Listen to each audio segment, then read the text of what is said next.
Jason, this is going to be a very free-form discussion, but I wanted to start with something I'm seeing a lot, which is I'm in a lot of WhatsApps with GPs, and they're going, I want to invest, but there's no companies. And then I'm going on Twitter, and the companies are saying, are any VCs investing? And I just want to understand, how do you see where we're at today, especially when I see what I just said there? I've been investing in venture since 2013, as you know. We met fairly early in your career. And I bolted out of the gates in 2013, right? I did Pipedrive, Talkdesk, Algolia, Greenhouse, and SalesLoft all within 12 months. I did almost no investing in the last 12 months. And some of it, certainly the macro, the markets changed a lot 12 months, didn't they? The world changed. But it is, I will say, I do think it's harder to find good deals. And I think it is true. And I think people are a little bit full of it on the Twitter, right? And on the social media. And there's probably a lot of it going on. And some of it is just that, like, we all have to reset, which is that we all took so much risk for 2 years and the markets were so strong that we're resetting to a day when we're looking for so much more out of an investment. The bar's gone up and they are harder to find. But I think that anyone who's, I agree with you. I look at folks on Twitter. They're like, yeah, it's whatever, January something, 2023. I've done 11 deals this year. I'm like, kudos.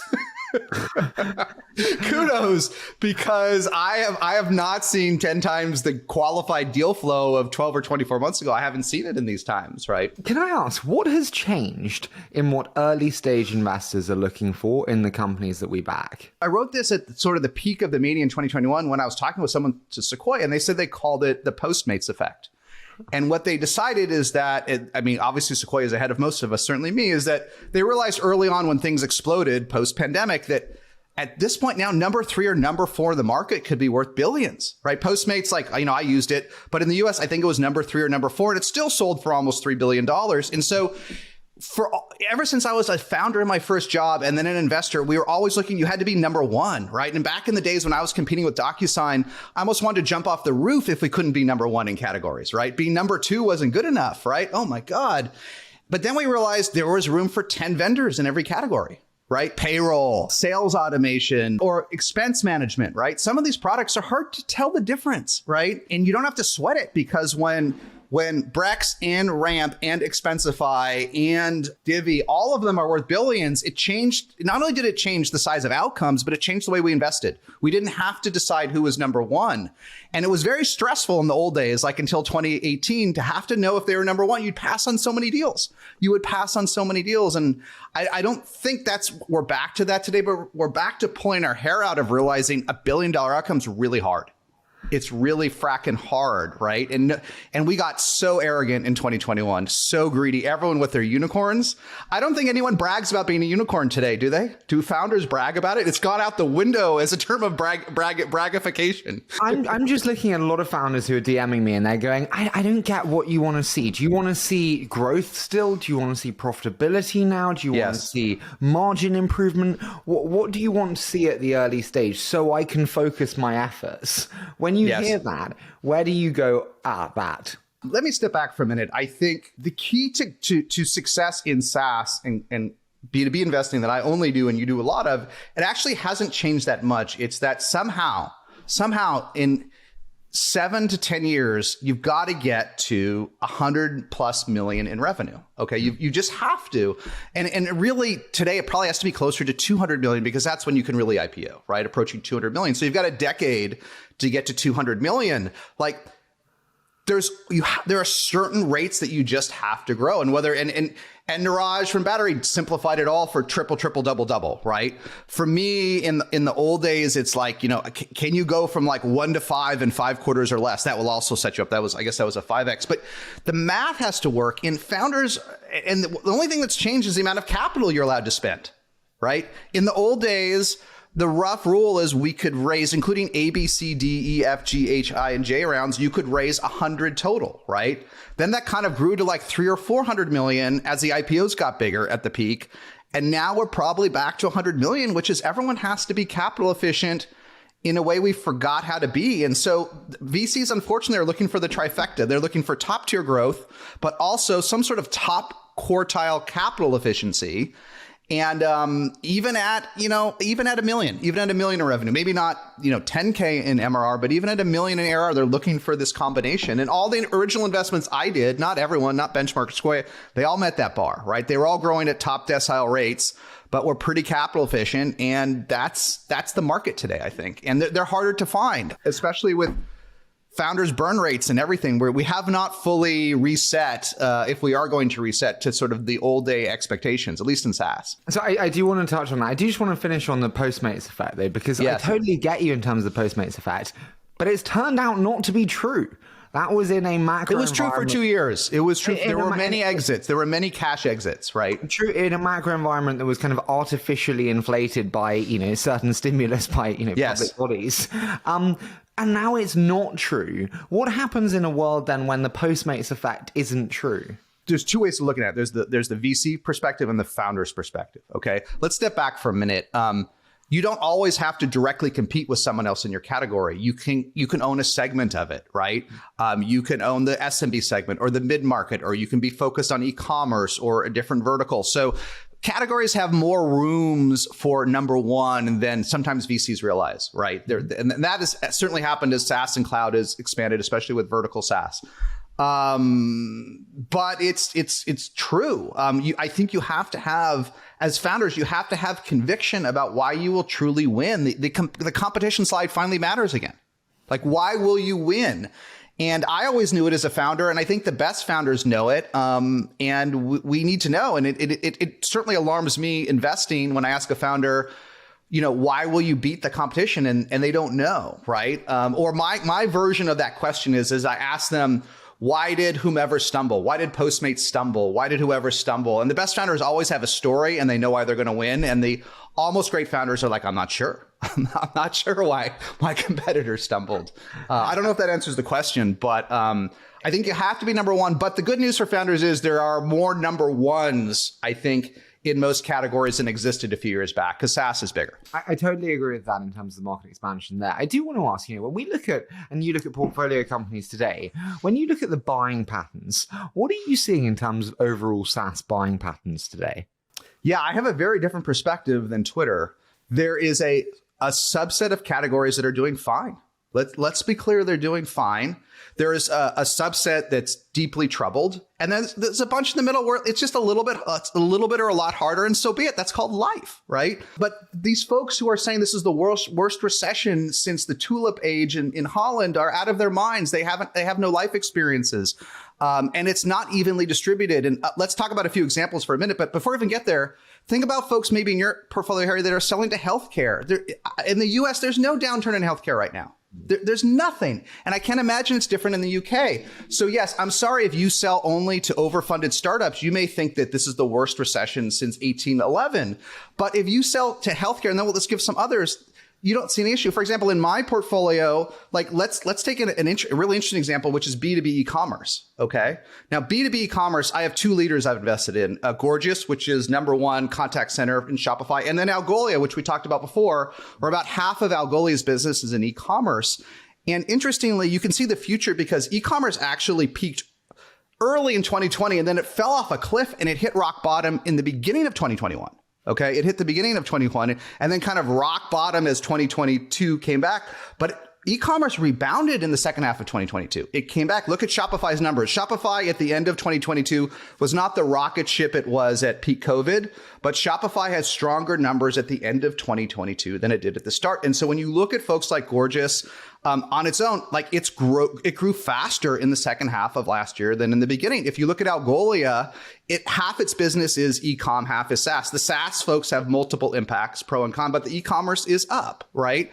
So there's lots of effects and they're not even. You and I are both co-investors in a company called RevenueCat. We're emailing on it. RevenueCat automates subscription management for mobile. It was a rocket ship. Then in COVID, it blew up. Then it kind of plateaued. And then it reaccelerated at the end of this past year, reaccelerated 2022.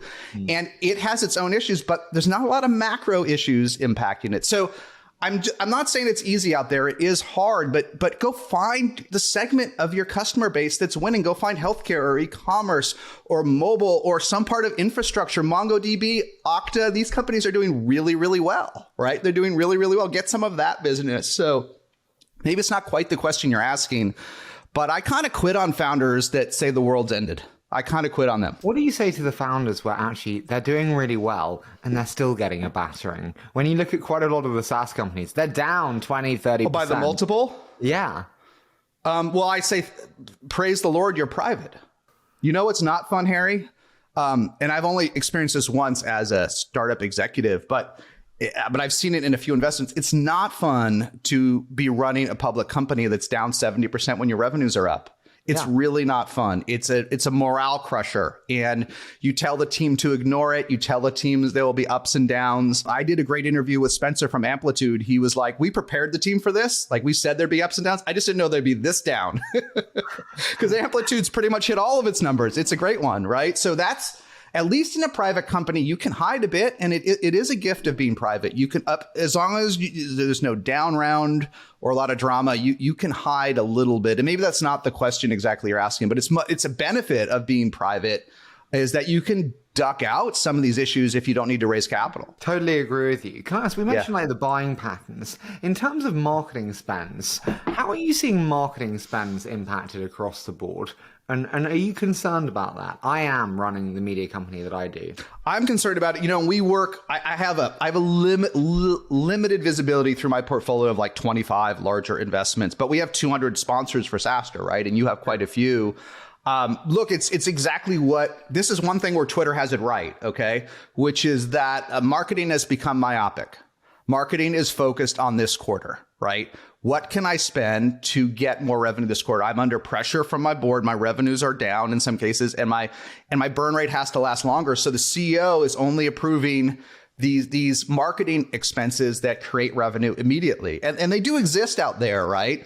But the problem is it's such a small part of marketing that pays off. The only part that really pays off is like funnel assist, like taking someone that's almost ready to buy, and then they hear about someone on 20 VC, and that magic moment gets them to buy the next week.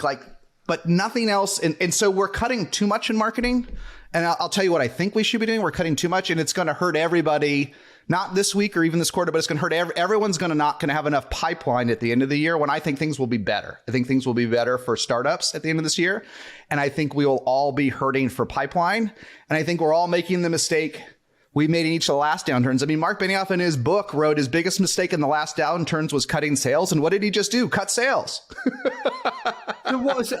So he's making the same mistake 3 times. And if Mark can't help himself, I guess I can't blame any founders, but we're all going to come out of this with not enough sales capacity and not enough pipeline. It's just going to happen. So I'm a seed founder, seed/Series A. Yeah. And I'm being told by everyone, you got to cut burn, you got to extend runway. But then I'm also hearing you saying your pipeline's going to be short at the end of the year. And actually, so what do I do, Jason? Well, the answer, it's actually pretty simple. It's going back to basics, which is be data driven. If you have a sales and marketing leader, right, or whoever it is, give them a budget. It's just that simple. Okay. I have $1 million to spend this year in marketing, and I have an incremental $500,000 in sales. You make the decision, right? You make the decision and spend that 1 million the best you can. Cutting the marketing budget to 0. Wrong answer, right? Let them optimize what they can do with $1 million and trust in your team. I think we can't solve everything. Most of us have to extend runway right now, right? We have to extend it. But I think we're overcutting in marketing by not empowering people to have budgets. And we're doing the same in sales. Just tell them, look, you have this much to spend this year, this quarter, this month, and then trust in your team to make the best hires. Layoffs don't really solve anything. They're just little snacks, right? They make little incremental changes, but layoffs don't create growth on their own, right? So say, great, okay, fine. Even if you did a layoff for 10 or 20%, you're still going to have budget for this year. Hey, head of sales, you get 20 hires. You get 20 hires and you go decide who those 20 are going to be. You've hit your number, right? Same with marketing. And I don't see enough of this trusting the adults on your team with a number. And I don't see strong enough ops and finance support helping them do that, because we don't all know how to do that intuitively, right? We need some help from budgeting and planning to manage it. Many VPs need help. I think also, which bluntly, we've had a generation where budgeting and planning has not been a central focus because of the liquidity that we've had in the system. And actually, there might have even been none in some cases. I mean, absolutely. Right. I mean, QuickBooks and FTX is a wonderful example. What an advert for QuickBooks. I remember the first time, I'd never really worked with a VP of marketing before the first startup job I had, right? And I remember we went through a situation where we had to cut the budget, right? And everyone that was young on the team was kind of freaking out in our cool 50,000 square foot office in SF. But we had one person on the team over 35 or so at the time. And he walked in, he's like, okay, understood. Tell me what my new budget is and I'll start executing on it tomorrow. That was the answer. And I'm like, who is this? Who is this godlike character? The only seasoned executive on our team. But that was the right answer. Tell me what my new budget is and I will get you as much leads, as many pipelines, as many opportunities as I can with my budget. Just tell me what it is and I'll go execute. That's what you want from your sales and marketing team, not, come to me with the perfect, because the problem in marketing, Harry, is everything has crappy ROI.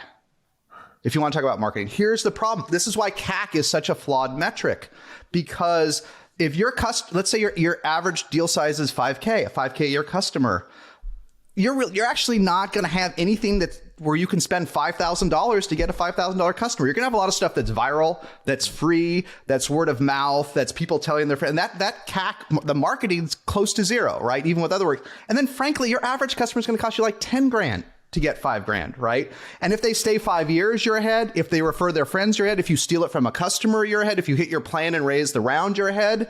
But all of these marketing programs are too expensive. And so if you view them too simplistically, you just don't market. And that's what people are doing. They're just doing nothing, and it's going to fail them. Instead, they should be doing the best they can with the budget they have. So if we put on the hat of a sales leader or a founder, when we think about like target setting, how do we do target setting in a market like this where there is such volatility and uncertainty? This is where there's a lot of burden on CEOs, and CEOs have to be the adults in the room, and they have to do it the right way. You got to slow down. First of all, you have to look at your trailing velocity. You have to look at your last 3 to 4 months, average the growth rate, average the burn rate. And that's who you are. Whatever you've been growing or burning the last 3, even if you want to be a different person, even if you don't like how you look, that's who you are, the average of your last 3 to 4 months. And that's your base plan. And then you have to calmly sit down and say, hey, if I don't like that, how do I do better? And be realistic about it. You can only inflect a curve so much. If let's say last year you were growing 200%, but for the last 4 months, you've only been growing 20%, right? That's your average growth rate. That's you today. And if you go to your sales team and say, we're going to get back to 100 by the end of the year, you may destroy the team, right? You have to take that trailing 3 to 4 months average and gradually scale it up to something that is sane. And you have to importantly do it with the burn rate. I think we've gotten better the last couple months, but people that don't do this on the burn rate are still going to drive their cars right off the cliff this year. They're going to drive their cars right off the cliff. What are the big mistakes you're seeing there, Jason? Look, the biggest mistake I've seen, which is probably twofold. The number one is not enough sensitivities to models. And this got people in trouble last year, but it's going to hurt again this year, which is that if you miss your growth plan even by a smidge, it can dramatically increase your burn rate. People do not build sensitive enough models, right? If I've hired all this extra headcount, and they don't hit the number, but I've incurred all the expenses for that headcount, my burn rate often is materially higher than I think. So people don't build the right sensitivity analysis to when they underperform, right? So you have to have at least either you have to have a great model, or what you have to do is build a worser case model, right? Where you miss the plan significantly and you're sort of stuck with a certain amount of expenses, and just understand what your burn rate is. So really that's the biggest problem I see. The second one is there is still delusion out there on the odds of raising a later round. There's still delusion across all of the markets. And I still anger founders when I bring it up. I still get toxic comments, but you just have to assume, absent evidence, you're unfundable. Like go get a term sheet, or just go get someone you trust to tell you, hey, Harry, if you hit 10 million growing to these numbers, I will write you a term sheet. Go prove me wrong. But assume you are unfundable. And I'm going to write a small check into a great second-time founder that had a multi-billion-dollar exit, right? And I was talking to him this week. I'm like, what's your plan? And he's like, he's going to raise a pretty small amount of money in his first round. I'm like, I think you need more. I mean, you've built a huge enterprise before. He's like, I'll just go raise the A or the B later this year. I'm like, oh, my friend, like you've been out of market. Okay. Raise it all now. Raise every dollar you can get now. Is that what you would say? Raise it all now? Because this is the other question. Well, but then a lot of people say, well, actually, now is the worst time because now everything's uncertain. It may be worse later, but it will probably be more certain or maybe more certain. Now it feels like kind of... You don't think? I think things are settling into certainty. I think they were uncertain at the end of last year. I think they're settling into certainty. I think we've had crummy multiples in the public markets for 3 quarters now. And I think everyone has reset what they want to do in a world where we're dealing with, to simplify in SaaS, we're dealing with a 5x ARR world. Okay. Do you want to be bullish? And I can give you a story from today. Do you want to be bullish and say we're going to come out of that world aggressively? Do you want to be a Debbie Downer and say we'll never get out of it, which some people are fine. But I think people do have a thesis now this year. I think they've settled on a thesis they've adjusted that we're in a 5x ARR world. Okay. And they've decided how they're going to view, what's their worldview around that? Will it stay? Will it recover? Will it recover a little bit or will it get even worse? Different views out there. I don't know. But I got this morning, I got a first growth offer of 2023 on a portfolio company. And it was interesting. They were aggressive. Not everyone is out of, I would say 90% of growth. I don't know what you see. You might see more than me. I would say 90% of growth investors are mostly out of market. Like they're not actively investing, but some are. Some either want bargains, which I'm not sure exist, right? Or they're making a bullish bet. And this one actually was an offer at 15x ARR, which was interesting, and said, this is what we will do for a top decile company. That's it. But this is our thesis. Okay. This was our thesis for the best ones, not for any company. 15x ARR, right? NRR over 100%. Don't want to take any risk, right? Depending on the stage, 50 to 100% growth, right? And profitable or close. That's the kicker. Profitable. So they'll take the ARR risk, the 15x, right? Above, this is 50 million and above, 50 million ARR. This is their thesis, right?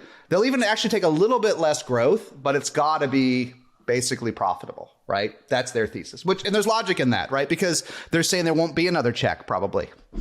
Do they have late prefs? Do they have protection on the downside? Because I think this is the other thing that people forget. It's a different issue, right? And I actually personally don't think any of that stuff matters. We could talk about it. Well, I think it does for employees because they see the numbers of like $1.5 billion valuation. But if it sells for 500, your growth investors will still be made good because they only raised 250. But for you as employees, you'll be underwater. If you join a company with in 2023 with a valuation over $1 billion as an employee, you're going to make nothing. It doesn't matter what it sells for. You're going to make nothing. There are no $100 billion outcomes. You are probably not joining Microsoft or Adobe or whatever, and those took forever. There will be an occasional Figma, and that's why we invest, right? But what are the incredible ones? What are the HashiCorps worth? What are the GitLabs worth, right? These are not worth 15 or $20 billion. You will make nothing. So don't worry about your equity when you join a unicorn. Like last year, joining a unicorn was a smart play. Today, if you care about equity, it's a sucker play, right? You're not going to make anything. You're not going to get any RSUs, and you're not going to make anything. So they're HashiCorp's 5 and GitLab's 6 now. Yeah, those should be $20 billion companies, Harry. They should be $20 billion companies. So where's the injustice there? Is it that they're like misvalued? Is it that they're like, I don't understand when you say they should be. What do you I don't know.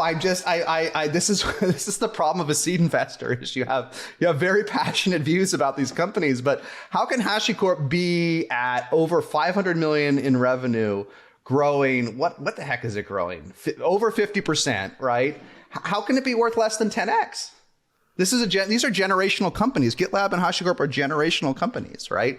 How can they be worth these amounts? It's very hard.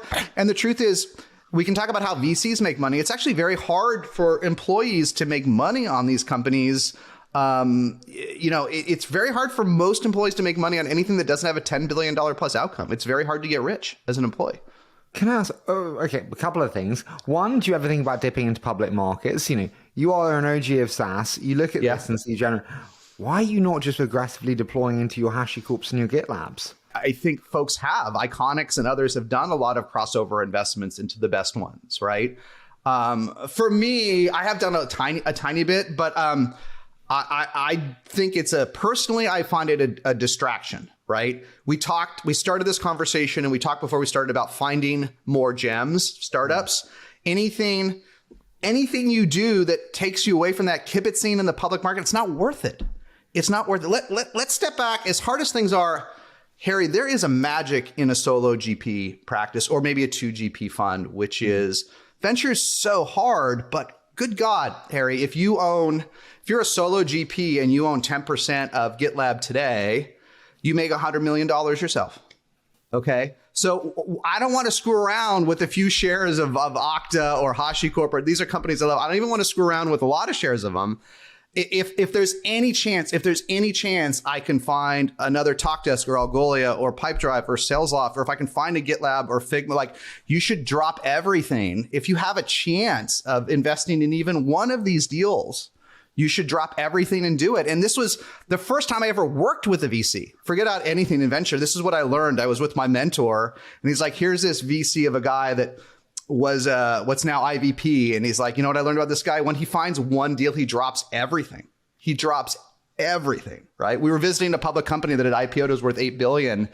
And he did one deal a quarter and drop everything. You want to make, that's the answer. And so when I see VCs on Twitter talking about how they're looking at buying some shares of Shopify, honestly, I think they're losers. Fucking go find the next Shopify. Stop. You can make, like, venture is so hard to make money, but if you're privileged enough to be able to write a significant checkbook, you can make you're not going to make as much money as a CEO, but you can make a lot of money, but it's hard. You got to find the next Shopify, right? But God, it's a gift. So go spend all of your time doing that. Stop screwing around on and to put it all into QQQ or VTI. I have everything public I own is almost all VTI. Put it in the stock market, ignore it. We mentioned that pricing of some great assets like, GitLab and HashiCorp. What about the $3 to $10 million ARR companies last year who were valued at 100x ARR? I've got one that was 1,000x ARR. Yes. What happens to those companies in this market? Do they just ride out their massive runways? Yeah, I mean, it really depends on the founders. I don't have any 1,000x ARR. I have two companies I've invested in that are doing okay, that have like a decade of runway, right? So we'll see what they do. Like, I actually don't know of these two, right? We'll see what they do with their decade of runway. That's the first time in my lifetime, right, in tech, where that could happen, right? Where you can get so much capital that you could have a decade of runway and you could just fart around and do whatever you want, right? Do you mark them down to your LPs, one? And two, do you say to them, you've got a decade of runway, give cash back? Like, this is... I've marked down only one. Because if you're growing at a decent rate, I don't know that a markdown at the C level helps a lot if the company's growing. I think if the company's stale, it makes a lot of sense to mark it down, right? But I only have one portfolio company that's not really growing, and that one I did mark down, or maybe 1.5. I would say there's two. If you're not growing, I think it makes sense to mark it down. If it's growing at a decent rate, I think if you're not Fidelity or a late stage investor, I think it's a waste of your time to mark up or mark down, because I asked all my LPs this question. They said if it's growing, they don't care.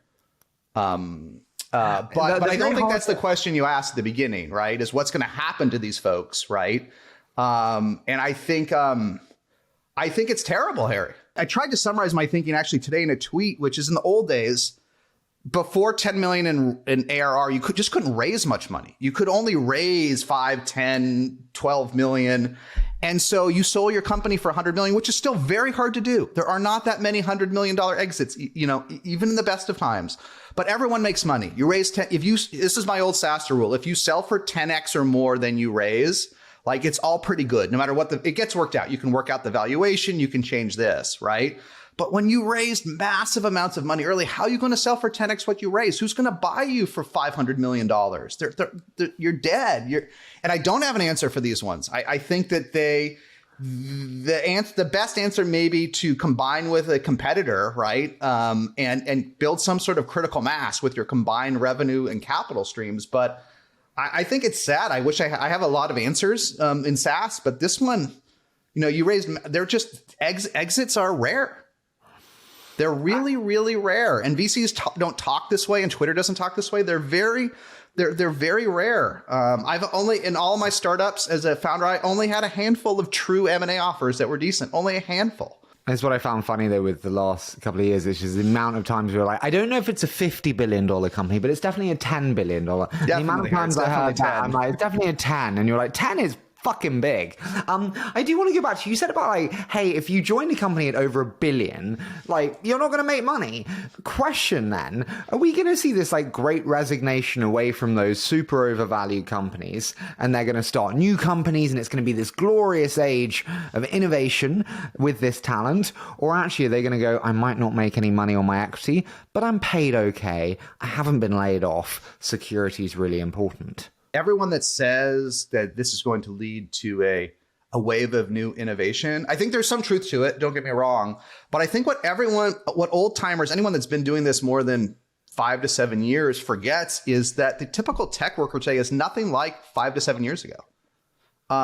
What happened is it used to have to, when I started in tech, you had to be crazy to do a startup. When I told my dad I was doing a startup the first time, just joining one, he said, I said, go do it, but it's a terrible financial idea. I'm like, and I went through the math and how it works. It's like I'm taking a 50% salary cut. And like, if everything goes right, someday after all these years, I might make $1 million, but divided by this many years, he's like, this is a terrible idea. He said, but go do it. Right. So first of all, you had to be insane. Right. And then as things got a little bit bigger, you kind of had to be just kooky to do a startup, like not a founder, but just to join one. You had to be a romantic.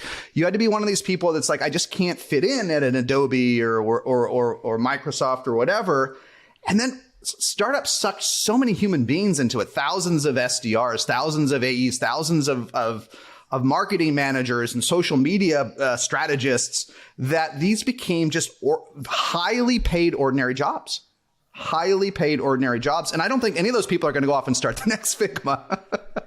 I think they're going to continue to look for a job. They can kind of phone it in and make a lot of money. And tech went from one of the a risky, terrible paying segment to like the best risk reward segment in the economy for 3 years, for 3 or 4 years. It was such a good deal. Come out of college, be handed a whole bunch of warm leads at the peak of the pandemic and make 200 grand in sales. I mean, this is an insane world, right? Publish three TikToks a week and make 140. Like, I don't think we're going back to that. And I don't think those people are looking to start a Figma. But so I think what will happen with that dislocation remains to be seen. My worry is that actually I think there's this generation of kind of entitled, but also pretty crap team members that are also terrible. This is a triggering topic, but the quality plummeted as we hired mainstream normal people. The quality plummeted. Any leader will tell you this quietly. Any VP, Mark Benioff said it last week. Like, they'll tell you the quality went down the last 3 years. Way down. Do you meet the broader team? Because like, actually, when you're investing in companies, you're investing in a company, not in a founder, to be clear. Like, you are a shareholder of the company. And so do you meet those like head of marketing? Because I meet some head of marketing that sponsor the show, Jason. And I'm like, you are shit. Like, that was terrible. And I would never have invested in your company if I'd known you were head of marketing. The latest I do is late seed. But I'll tell you a story. I don't meet with the whole team because usually there isn't much of a management team. I do for sure always spend a lot of time with the CTO. This is my cheat. I view the CEO as the proxy for sales and marketing. Like, if the CEO is great, with some help, maybe you and I we're working on a search together today. We can help you find a sales and marketing leader, but I don't really care who you have at 100K in ARR or 1 million. Like, you are that person. But the CTO is the product, right? Usually. So that's, I think, the mistake 90% of VCs make, is they haven't built product themselves. They don't even know how to talk to a CTO or a technical co-founder. And I find them the funnest conversations. So that's as far as I usually go. But when I've invested at the edge of right, I certainly do. And I remember when I was starting investing, there was a founder I just liked him. I knew him. He was so charismatic. They had pretty good traction. And I went and it was great. And I kind of wanted to do the deal. It was cheap. Always a good sign of venture when it's cheap, right? Love a good deal. Love a good deal. And I went up and I met with the VP of sales. I'm like, how is it going? He's like, I'm quitting. He's like, we're not going to make it. I'm like, okay, this is learning. Next, bring in the head of marketing. And the head of marketing is like, yeah, I was like the office manager until recently. I don't know a lot about marketing. It's like, okay, I said to the CEO before I left the office, I'm like, listen, I'm not your Hail Mary.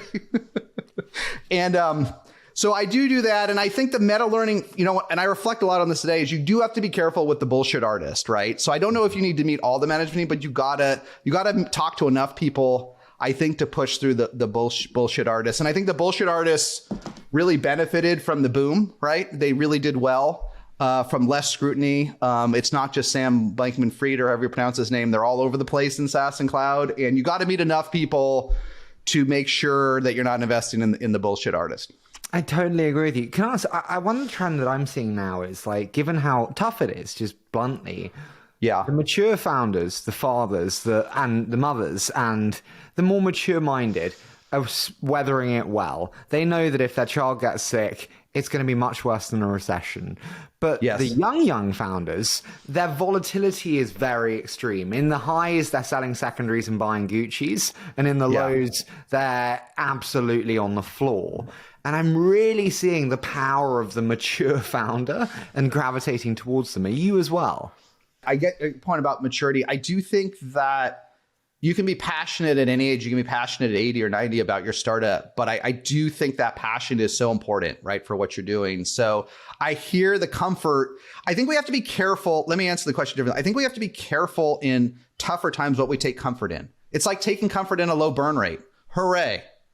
Hooray. I call this a strategic retreat.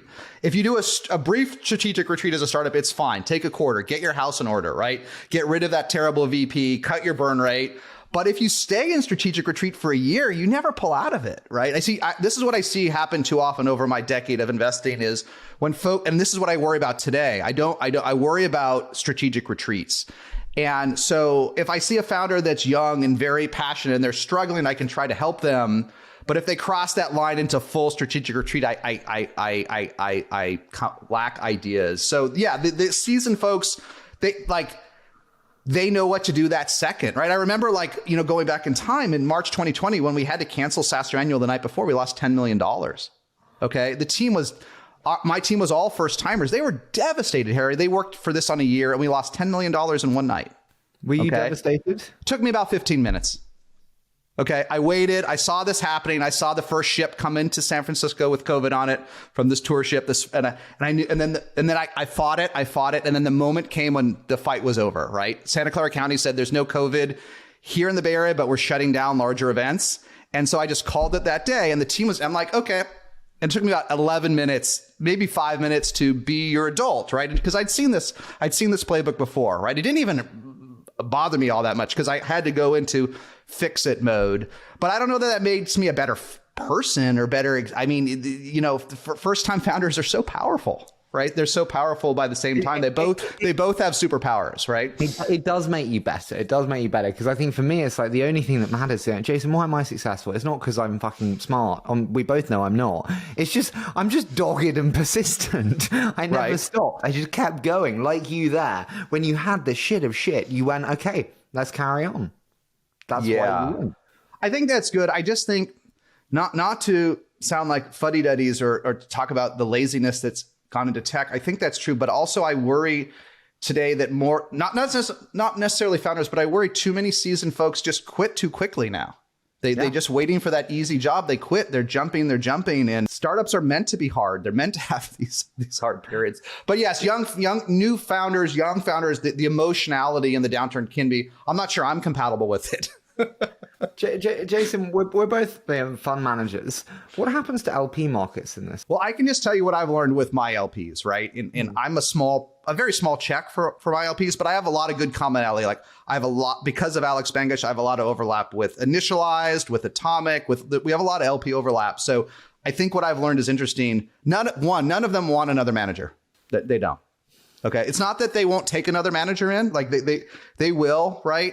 If you or I sent one of them an email and said, this is the best new fund on planet Earth, they will probably write a check, right? Mm-hmm. But no one wants another manager. Mm-hmm. Simple answer. No one wants another manager. 2, they're pretty chill right now. They're pretty chill. The LPs that have been doing this for a while, I've heard versions of this from 3 or 4 top LPs, which is we still believe fundamentally this is the best asset class in our portfolio. Mm-hmm. And this is part and parcel of the asset class. Now, if this went on for 5 years, they might reassess whether timber or diamonds or ventures should be in the portfolio. But right now, people People are pretty chill with it. And the last insight, which I didn't totally get until my last LP meeting, which was just a few weeks ago, which is a lot of LPs are judged on an annual basis, right? They're judged annually. And last year actually was great for a lot of LPs because I didn't get this. But the last big exit I had was SalesLoft, which sold for $2.5 billion to Vista on December 31st, 2021. But by the time the LPs got their distributions, especially from IPOs, they're deep into 2022. So a lot of LPs, this is just what this was not this. You may be skeptical. This is what I've heard. A lot of LPs may be worried about 2023 when they may have no distributions, right?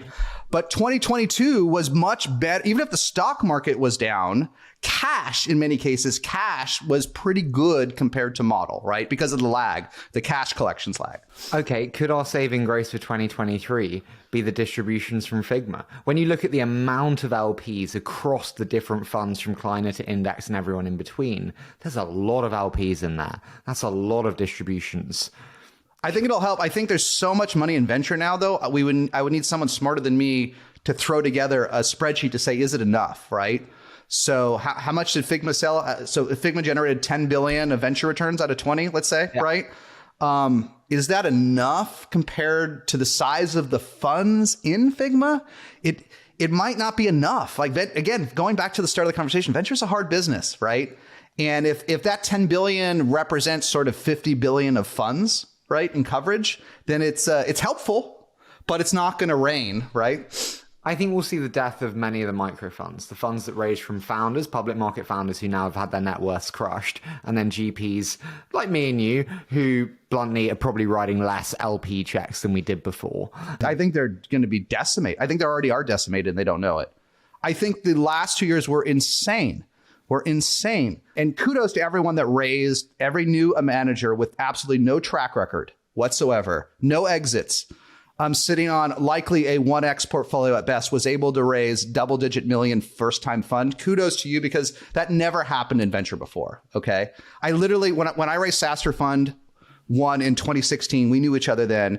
I still have some of the testimonials on the website. People thought it was insane. They're like, how could one person raise $60 million? Like, they're like, that's so much money, right? And I already was, by then, like, it was still early in my career, but I already was almost 4x from like real companies with significant ownership positions, right? Not like throwing a check into something. And so it was, I hope that the new managers know that it's a gift, and I hope that they leverage that gift, because you can make so much money in venture if you invest extremely well, but investing at a mediocre level only gets you fees, right? So if you're a new manager with a new fund, don't waste your shots. Like, I think we all wasted a few shots the last couple of years. I know I wasted 1 or 2. I wish I could get them back. I didn't waste 20, but times were so good I wasted shots. Don't waste a shot if you're a new manager, right? Just assume this fund's your last one. But one Figma, one HashiCorp, that you can make a lot of money. You don't think so? You don't think you can make a lot of money on one? Oh, no, I totally think you do. But do you know your winners early? For those that are the Figmas and the HashiCorps or the SalesLofts or the Algolias or the Gorgeous, do you know it early, or are you ever surprised? I can only share my experience. I think people will have different experiences. I think you know that they are operationally successful early. You know that they're going to grow. I had no idea that any of my cash unicorns, right, the ones that were exited for billion, I didn't think any of them would, except for TalkDesk. And it's not that I didn't love the founders. It's just so hard, right? It's just so hard to build these companies that I would not have predicted that Pipedrive, Algolia, SalesLoft would get that big. I knew TalkDesk would, just because going from 1 to 15 million with so few employees in a year was so much product market fit in there that you're like, okay, well, this is going to be worth $1 billion, but not more, right? Not the 10 billion on paper. But I think the meta learning is just like, get into winners and just don't worry about the stock market. Don't worry about multiples, because you can't control it. And it's going to change so many times. Like, it takes 10 years to get $1 billion exit. Like M&A, IPO can vary. It's 10 years so the market's going to change a lot in 10 billion, right? You don't even need to look other than to understand follow-on capital and burn rates. Just do it. But I do think, I know people will disagree. I do think if you're able to invest post-revenue in SaaS, you know it's going to do reasonably well, and you also know it's probably going to have a crap year in there. I think me and you, well, I don't know, I speak for myself here. I definitely have a sweet spot of like post product. 20 to 40K in revenue, you have some customers, you have some data. The founder's probably still leading the sales process, but there's something there. There's that seedling of goodness. You know what, the truth, that's where I started investing, because I was like, I'm a founder. Like I need to invest at least at a moment in time where I can tell if they're a better founder than me. Yeah. And so I needed a little meat on the bones. And you're a founder now, Harry. So you know who's better than you as a founder, not just an investor. So founders have this investing superpower that money managers don't have, which is they know who's better than them. But if in SaaS and B2B, if you do that pre-revenue, you really can't be sure. Jason, what happens with re-ups? They don't want new managers. Are they re-upping? I don't know. I should have asked that question more. And I think we would have to ask other people. I think that if you have done reasonably well as a manager, you are still earmarked for the next fund. I think you are still earmarked. Whether you will get it and whether you will get it in the same amounts or the way you want, I don't know the answer. I know that other than one LP, I remained earmarked. One LP de-earmarked me, so that was a learning process.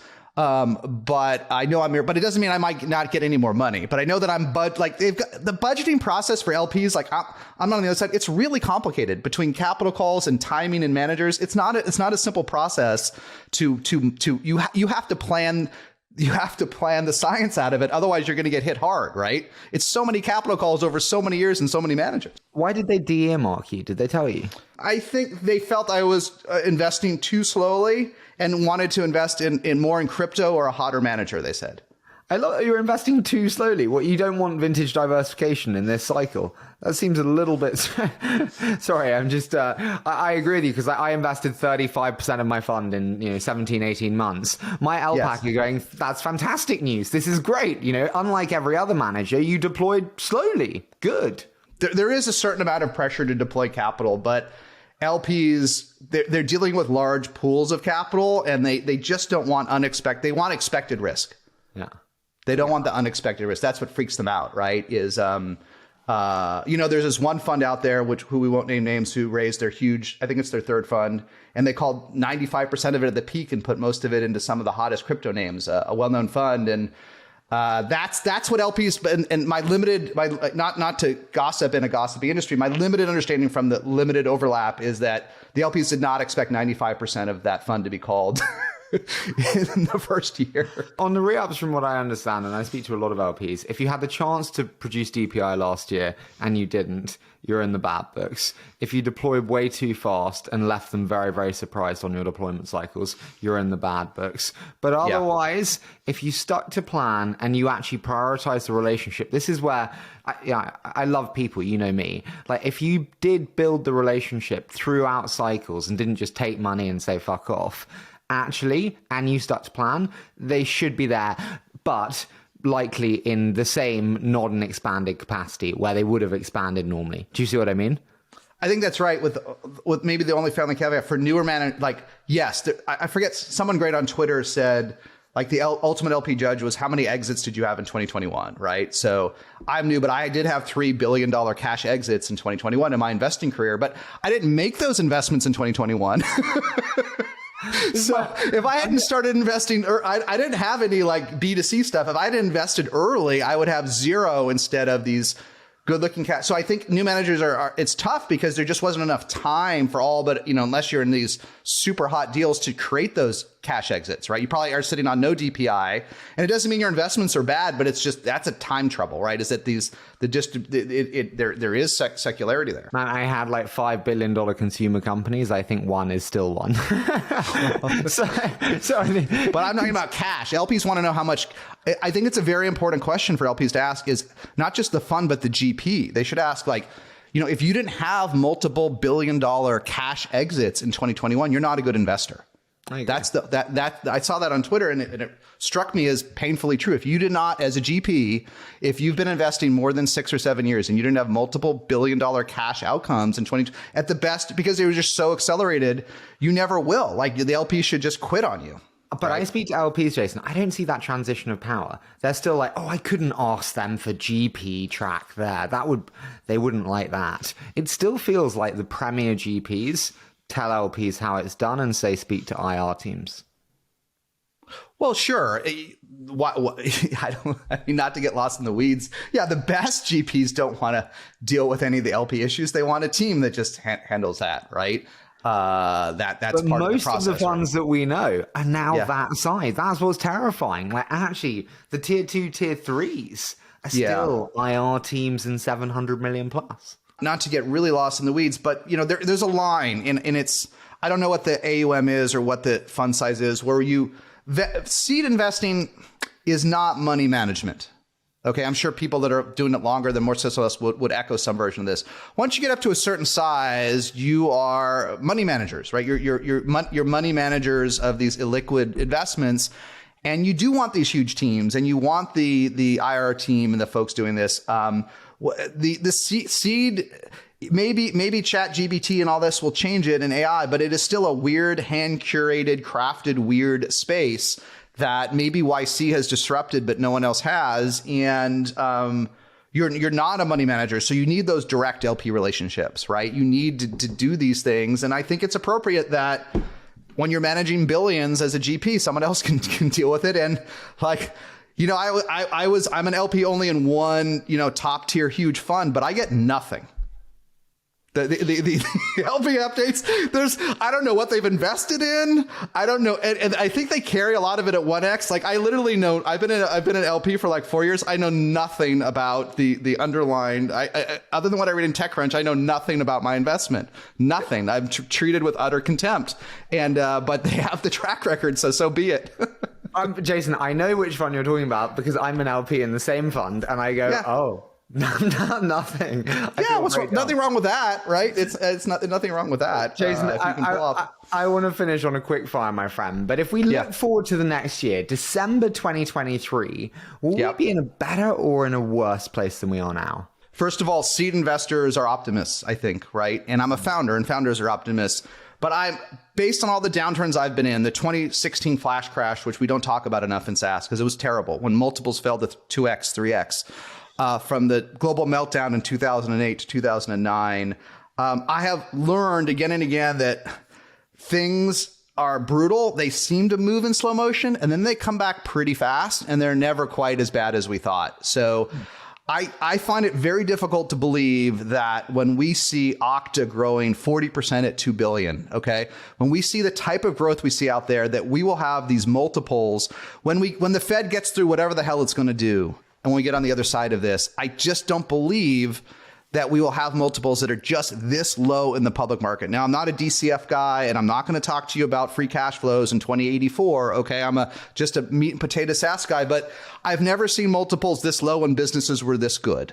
Okay, I've only seen multiples this low when businesses were struggling or shrinking, like in 2016 when literally they were shrinking. And so I'm pretty bullish at the end of this year. I'm bullish that multiples will be up somewhere between 20 and 40%. And I believe that will lead to a rush to deploy capital. But for founders, you have to understand that will never lead to a return of 2021. Never. Never. We'll be through. Buyers will be back. CIOs are still increasing spend next year. We're going to get through a lot of things. Things will be at the end of the year, but we will never, for founders that have only been in market or founders for 3 or 4 years, realize that you lived in insane times. They will be better at the end of this year than the start, but the world will never work the way it worked before. It can't. We can't have 80x ARR public company multiples. They're not coming back. We're not going to see Zoom go from 1 to 4 billion in 1 year ever again. Like this was a generational thing for us, right? It's not going to happen again. I just laugh when I see some GPs we both know who became a GP in 2010 and stopped in 2020, and you're like, the perfect 10 years. 10 years. The perfect 10 years. Yeah. Okay. What are you? The one thing I would end up to finalize that and I think you would agree with me. I think if founders are listening and have gotten this far, there's a lot of advice, which is wait till the markets thaw, right? It's not that simple, man. They're not coming back. They're not bouncing back to 2021. They're not bouncing back to good times. They're just going to get like a little bit better. But there's no thaw. If you can't raise any money at all today, like if you're unfundable, I don't think you're going to be fundable at the end of the year. Okay. If you're fundable today, but you don't like the metrics, you don't like the valuation, you double the end of this year and you see some multiple recovery, you're going to be pretty happy at the end of the year, right? But if you're unfundable today, you're going to be unfundable even in a recovery. Do not wait for this magic moment when, air quotes, the markets recover, because it doesn't exactly work that way, right? The bar is going to remain high to be fundable for a very long period of time, especially Series B, A, and B and later. It's going to remain very high. Jason, what have you changed your mind about in the past 24 months? I don't have the answer to the question. I'll tell you why. Maybe we could end on this. I've spent the last 24 months relearning the unicorn lessons. Relearning that companies I thought would never be unicorns became unicorns, that sociopath CEOs became unicorns, that bullshit artists became unicorns, that folks that did not have an extremely strong understanding of the market became unicorns. And I felt like an idiot, as many of us did, right? I felt like an idiot not investing in a bunch of these companies where I couldn't see it. I couldn't see that they would become a unicorn. So now I'm relearning this lesson. And I think the lesson I'm learning is, no cut corners, and that, the bar is just insanely high, and so it should be. And so I don't know. I'm still redigesting the fact that we learned so many lessons for 24 months, and now we got to quickly unlearn them because turned out this stuff was hard. Like, it's all hard. SaaS is hard. Startups are hard. It's meant to be hard. And I'll tell you my last little bit of lack of sympathy, but like, you talked about new founders being emotional, right? When I see like a founder cry, I have no sympathy. And I know someone's going to listen to this and be mad, but I mean, like, it's supposed to be hard. Like, you can cry a little bit with me. Like, Harry, you and I can cry. We can end this. We can cry a little. I don't mean that literally, but like, adult up. I mean, this stuff is hard, right? So that's what we're learning. It's hard. It's meant to be hard. You should have a terrible year. You should almost run out of money. Like, I bet if you went back in 20 VC and you interviewed and you looked in the early days, almost every top founder I knew almost ran out of money, but they didn't. They almost all had that great story, right? You get them on stage. Outside of the last 2 years, you get anyone on stage, we were 3 weeks away. We had to meet 7,000 investors and we only got one. And those stories kind of evaporated, but they're all going to come back. Man, my personal favorite, I got an investor update the other day. It said, the good, amazing team offsite. I was like, when that is number one, oh yeah, that's we're still not good. It's still not okay. Jason, I love this. This has been fantastic as always. I think it's so helpful for founders understanding going into the year. So thank you so much, my friend. It's wonderful. Okay, thanks, Harry. Best of luck to you and everyone in the audience in 2023. This year is gonna end better than it started, right? So take advantage of it. Take advantage of it.